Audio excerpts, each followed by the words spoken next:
सत्य दर्शन, हमारी नजर, हमारी परख।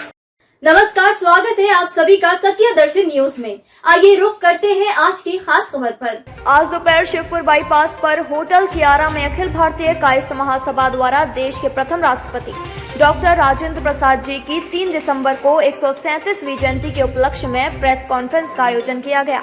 प्रेस वार्ता में बताया गया कि दिनांक 3 दिसंबर 2021 को देश के प्रथम राष्ट्रपति डॉक्टर राजेंद्र प्रसाद जी की 137वीं जयंती के उपलक्ष्य में अखिल भारतीय कायस्थ महासभा द्वारा लखनऊ में हुंकार रैली का आयोजन किया गया है, जिसके क्रम में आज प्रेस कॉन्फ्रेंस का आयोजन किया गया है।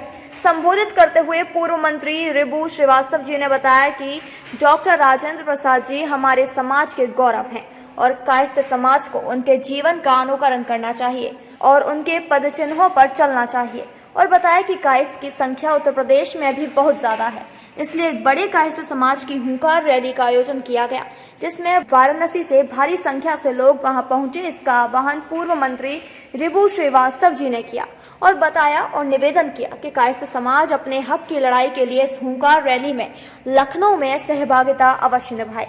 इसी क्रम में अखिल भारतीय कायस्थ महासभा के उपाध्यक्ष राहुल श्रीवास्तव जी ने बताया कि उत्तर प्रदेश में लगभग 13% कायस्थ की संख्या है।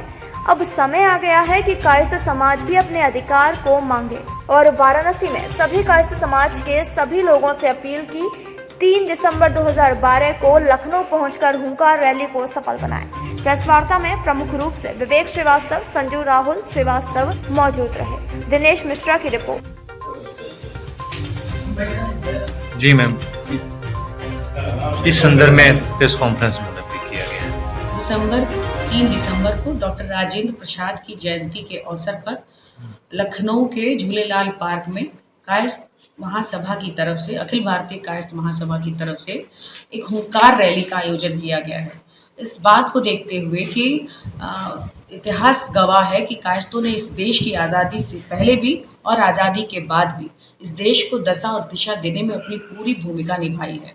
हम आज़ादी के पहले स्वामी विवेकानंद की बात करें, हम सुभाष चंद्र बोस की बात करें, गणेश विद्यार्थी की बात करें, तमाम ऐसी फेरिस्ट है जो देश की आज़ादी में अपनी महत्वपूर्ण भूमिका निभाई, और देश की आज़ादी के बाद भी जयशंकर प्रसाद जी हों, चाहे डॉक्टर राजेंद्र प्रसाद जी हों, इन लोगों ने देश को एक सही दिशा देने में, आज़ादी के बाद जब देश बहुत तरह की परेशानियों से ग्रस्त था, बहुत तरह की उलझनें थी हमारे उस समय के नेताओं के दिल दिमाग में, उस समय इस देश को सही दिशा देने में जो अपना योगदान दिया। लेकिन आज की राजनीति में जो भीड़ तंत्र पे पूरी तरह से बेस्ड है, हम जब तक अपनी भीड़ नहीं दिखाएंगे, हम अपनी एकता नहीं दिखाएंगे, हम अपनी एकजुटता नहीं दिखाएंगे, तब तक हमारा इस राजनीतिक परिदृश्य पे हमारी ये क्षमताओं को कम करके आंका जाता है।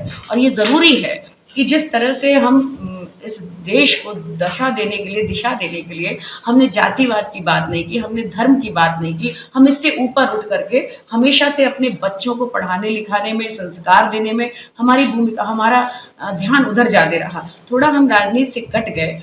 इसका ये मतलब हो गया कि जातिवाद, धर्मवाद करने वाले लोगों ने आज इस देश पे कब्जा करके रखा है।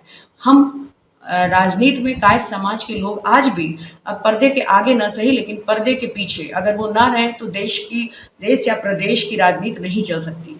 किसी सरकार किसी के भी हो, मुख्यमंत्री कोई भी बन जाए, लेकिन अगर मुख्यमंत्री और किसी भी सरकार के पीछे अगर कायस्थ समाज के ब्यूरोक्रेट्स या कायस्थ समाज के लोग सहयोग ना करें तो सत्ता चलाना बहुत मुश्किल होगा।